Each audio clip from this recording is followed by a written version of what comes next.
Nate Olson from Scorebook Live is joining us here on Halftime for a Tuesday Hit.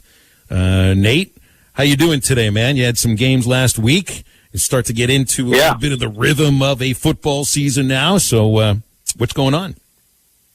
Oh, well, yeah, thanks for having me. Good afternoon. It was great. We still have COVID lingering around. It's probably more than lingering, but there were some good crowds. I was at games. I was at the Salt Bowl, at Pulaski Robinson. We had people around the state at Pea Ridge, too, and it's good to see people in the stands. And even though there's precautions being taken and a couple of cancellations, the season moved on pretty normally. Some big games last week. We'll talk about those and some big games coming up. Some observations that I had. Springdale Harbor goes to the Dallas Metroplex to play McKinney. I think McKinney, is about an average team down there, not a standout, but whenever you're talking about Texas high school football in Dallas, it could be a step up from here. And Harbor looked very good offensively, put up a lot of big numbers. Hudson Brewer, 98 yards rushing. Luke Buchanan, 325 yards passing. So Harbor looked really good, but 6 turnovers, though, and that's the bugaboo. They lose 35-28, but a lot of positives there. Your Coach Woods club, and we'll talk about who they play this week and how big that is. But I think, if you can eliminate some of those mistakes, putting up those kind of offensive numbers is very good. A lot to build on in a tough, opening game in Texas. Fayetteville, 41-24 winners against Conway at home. I went out on a limb, and some others, including Rex Nelson, have done that too. Kind of, proclaiming Fayetteville as the comeback team of the year, predicting that, and they lived up to it Friday night. They beat Conway 41-24, like I said. Isaiah Satenya, 3 touchdowns. Bladen Fike, 300 yards passing. Satenya, the Division I receiver. They've got talent all over the field. They've got a new offensive coordinator from Oklahoma. Things seem to be really clicking for them. 600 yards of offense. And they were helped a little bit on defense because Manny Smith, he's a diminutive running back from Conway, 5'7", a little water bug.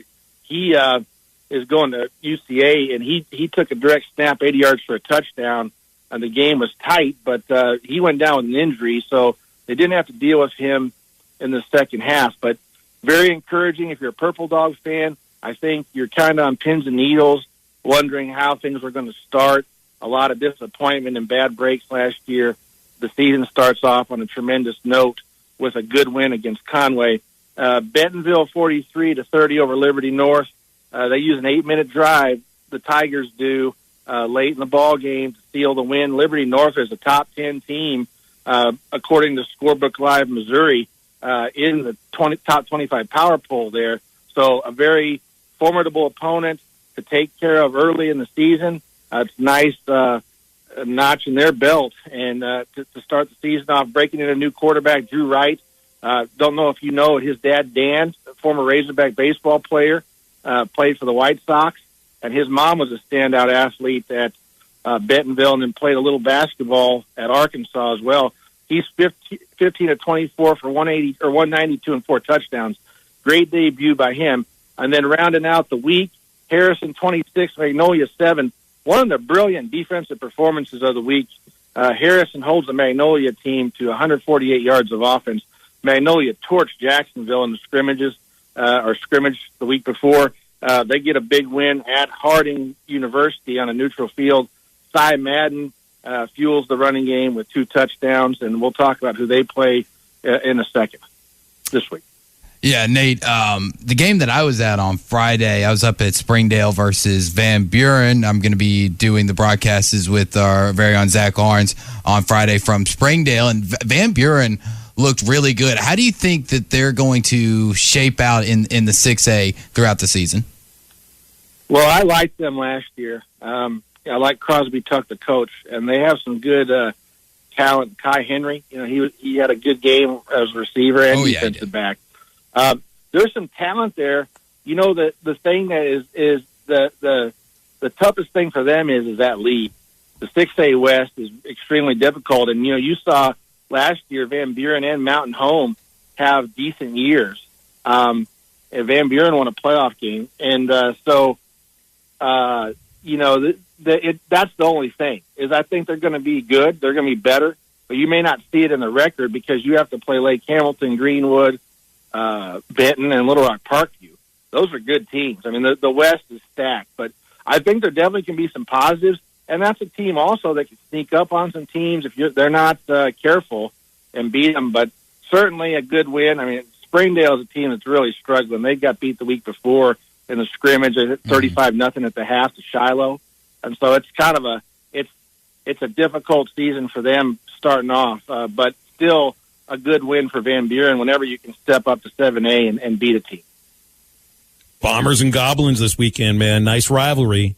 What are you seeing there? Yes, it is. Well, we talked about the defense from Harrison.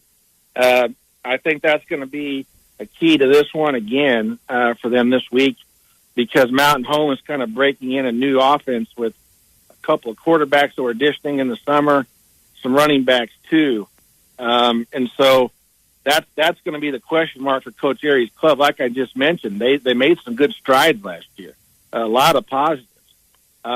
They have lost 8 straight to Harrison and 12 of 15. So this is a game that they would love to win. Lost by 14 last year.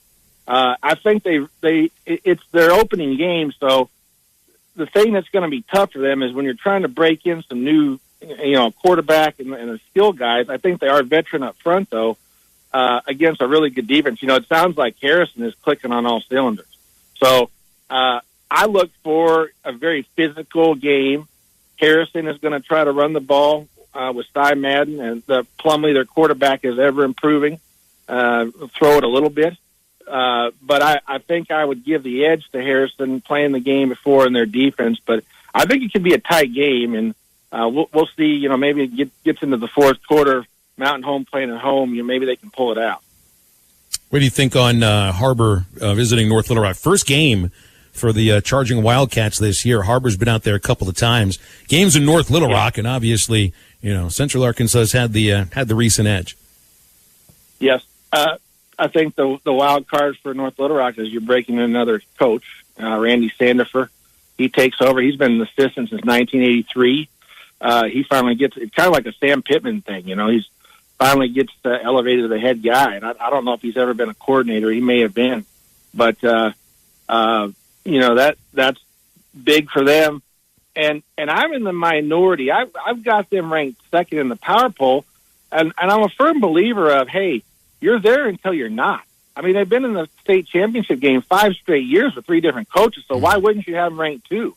I mean, they do have a lot of newcomers, but they have proven that they reload, and they can do it with different coaches. So I'm going to have them there until, they prove they don't belong there. But I think having them at second, I stand by that. And then, I may eat a little crow on that.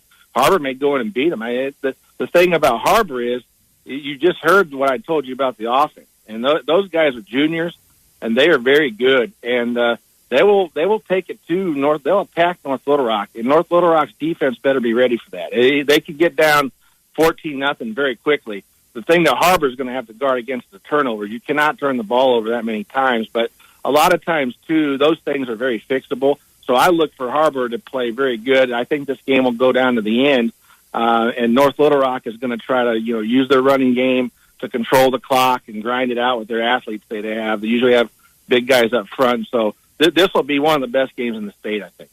Yeah, Nate, it's like the person who every year tries to figure out a way why Alabama and Nick Saban won't be in contention for the national championship. They obviously continue to reload just like North Little Rock. But was there a guy that had a performance in week 1 that you think has really put himself further on the radar, kind of had that breakout game, and that fans of all universities should kind of keep an eye out for?